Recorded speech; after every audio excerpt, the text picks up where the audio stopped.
Hi, this is Joe Jurek, and today I'm going to talk to you about going to a closing.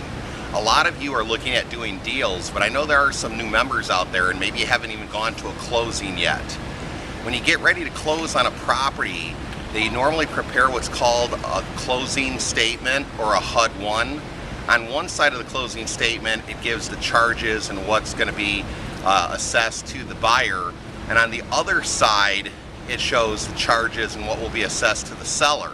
And each line item will be numbered, reflecting each part of what they call the closing statement or the HUD-1 statement. Normally, the HUD-1 statement is about 2 pages long, and you should be able to get a copy of that at least 24 hours prior to your closing. So say you have a closing on a Friday at 3 p.m., by Thursday by 3 p.m., they should have a draft copy of that HUD-1 closing statement for you to review. What are some of the key items on there for you to review? You want to make sure if you get a tax credit or any other credit that it's reflected on that HUD-1. If you're paying a bird dog for their service, you should see a payment going to that bird dog for marketing services or whatever you might call it. If you get a credit for any type of lien, like a water bill that wasn't paid or some other problem that they have to give you credit for, it needs to be on that HUD-1 statement.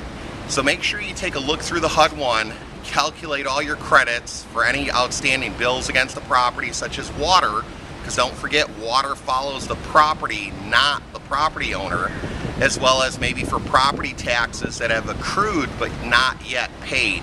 Because in a lot of municipalities out there, there's taxes that are currently owed on property, but they normally only pay them like twice a year. So if they're not paid yet, you want to make sure that you get appropriate credit.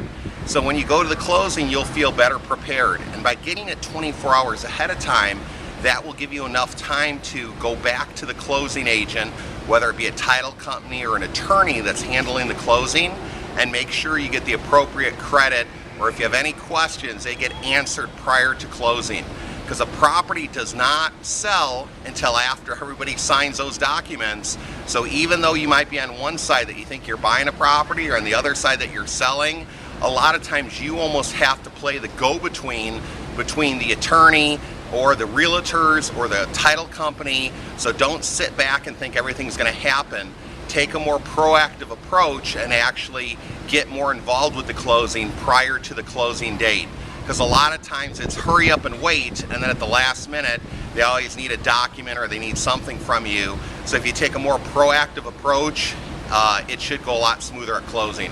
So I hope you close a lot of deals here in 2014. Until next time, make every day count, believe and achieve. Take care now. Bye-bye.